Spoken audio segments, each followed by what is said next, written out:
at that new building today. Willie McGinnis, Andrew Siciliano inside training camp live. And before he gets his team on that brand new field, leading off the show, Brian Flores, head coach of these Miami Dolphins. It is good to see you as well. Great to see you too.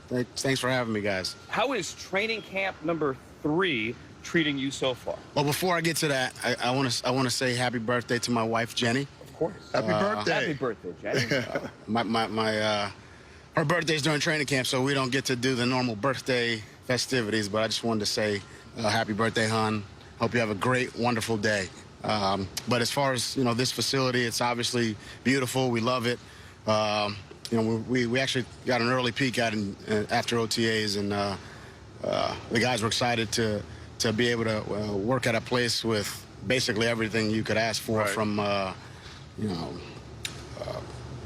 meeting space, practice space, weight room, indoor facility. I mean, the place is it's beautiful. Obviously, thanks to Steve Ross, Tom Garfinkel, the ownership for investing in our team, and we're excited to work and get started. I was gonna say, B-Flow, man. When a player can do everything, and where we were in New England, it's a one-stop shop. You don't have to go anywhere. No. You can get the treatment, you get the practice field, you get a close walk to the stadium. Yep. It's right there. It's all inclusive, and when ownership spends that money and provides all the resources, it makes it a little easy to go out and just do your job and just coach and do what you need to do on the football field. Exactly. I mean, and we're excited to get started. And like you said, I mean, everything's here, so they got no reason to leave. And that's what I tell them. That's what I tell them. Everyone just stay in here, watch a little more film, get a little, go in the ice tub, go in the hot tub. We'll have a video set up for him in there too. So smart. It's good. Your quarterback, you don't want him to leave, and so far through a couple of days, people are impressed with what they've seen from Tua so far. He's hit a couple of deep balls. People are encouraged. He said that it's his show, so he's got to be better this year. What does his show look like to you?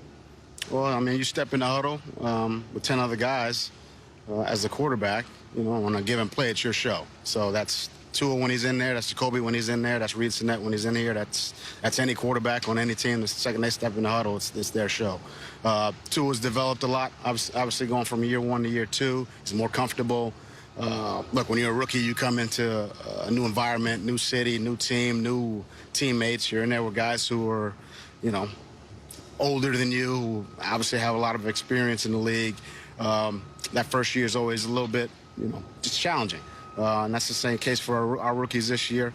You learn a lot from that. And I think he's done that. And he's worked extremely hard this offseason on his mechanics, on his understanding of the game, on his communication, on his command of the offense, and you're starting to see some of those things and manifest themselves. And look, it's only 2 days in, but he's off to a good start, and we just got to keep building and stringing good days together. Coach, I don't think he got a fair shot. I mean, when you're a rookie, like you said, it's challenging. You're trying to learn everything, and then he wasn't the starter to start off, so he wasn't getting the first team reps with all the starters.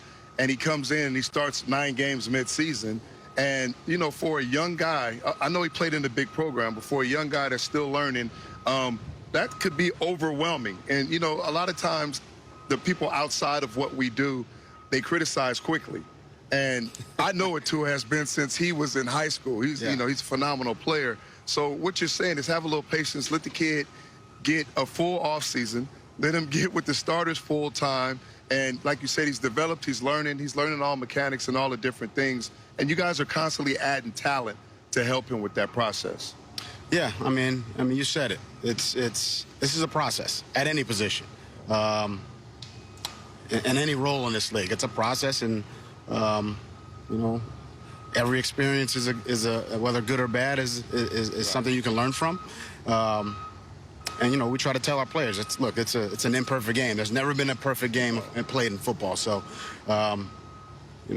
but we strive for excellence. Vince Lombardi said that. I didn't say that. We strive for excellence, and he does that on a daily basis, along with all of our players. And look, we're just going to continue to try to string good days together, and let the results take care of themselves. Tell me what this offense ideally in year 2 looks like, because it's new OCs, plural, Yeah. and Eric Sudisville and George Godsey. And I know that they have taken turns through the first couple of days of practice calling plays. Can you do that on game day? Would it not be simpler to have, considering his youth and considering the expectations and to simplify things, to have only one voice in his head?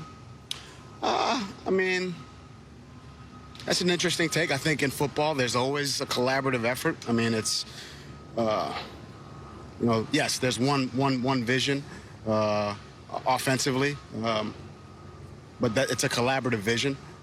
So what I mean by that is, the running backs coach is always talking to the offensive line coach, and the receivers are always talking to the quarterbacks, and there's always a lot of voices, and obviously defensively, the linebackers coach is talking to the safeties coach, who's talking to the outside linebackers coach, and the outside linebackers talking to the D line. So the game is collaborative, but George and Eric are both really good teachers.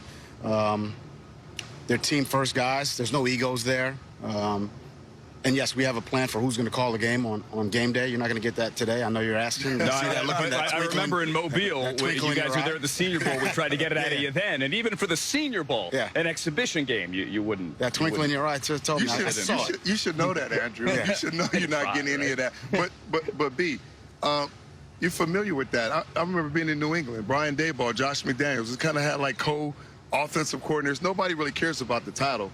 Right? It's just about getting the information passed correctly and learning from, different guys, whoever's offering whatever information. But sometimes having more input is okay, as long as like you said, it's in unison of what they're trying to do to accomplish. As long as, like you said, I mean, at the end of the day, there's a goal to move the ball, to get first downs, to punch it into the end zone.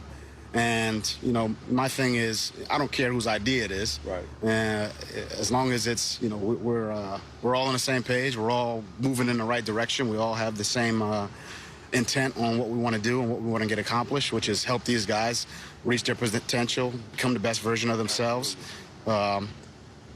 Then, if it's 2 OCs, 3 OCs, 4 OCs, we can, we'll have one play caller, and as long as we get one win. One win. One win a week. I Right? assume it's not going to be a party line in his helmet until the clock hits 15. I get that. Yeah.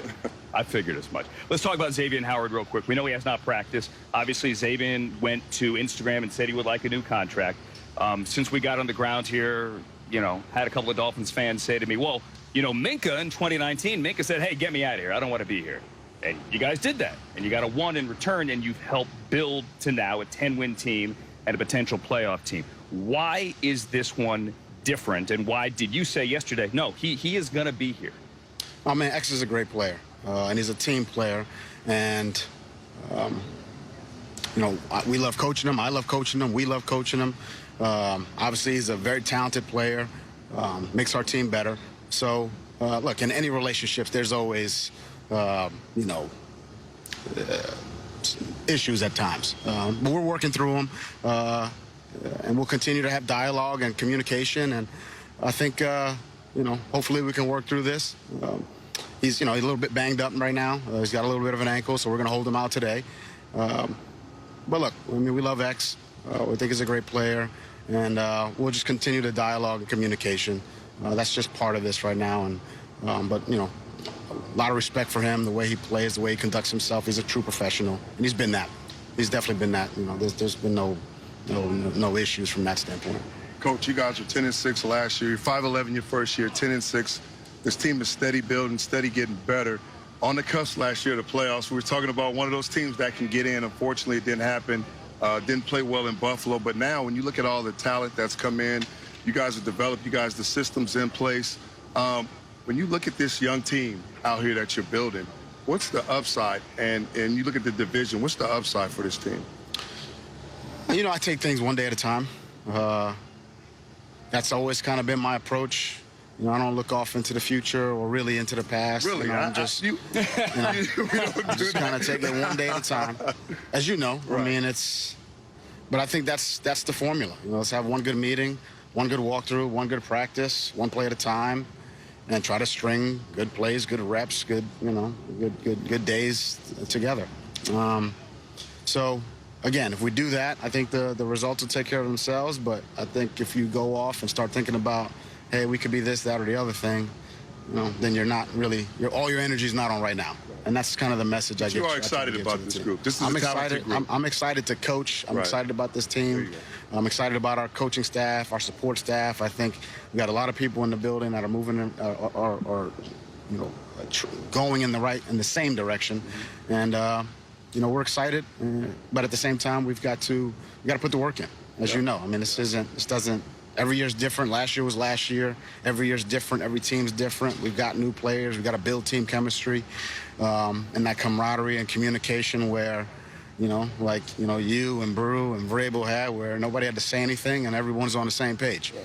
That takes time, So we're trying to build that through training camp, and we're excited. We're excited to get to practice, get the season started, get the preseason started. But we'll take a one day at a time approach. And we're excited to see your team on the field coming up shortly. Excited to talk to Tua, your quarterback, after practice. And the fans are excited to get in here tomorrow. And we'll end this by coming full circle. What are we getting Jenny for her birthday?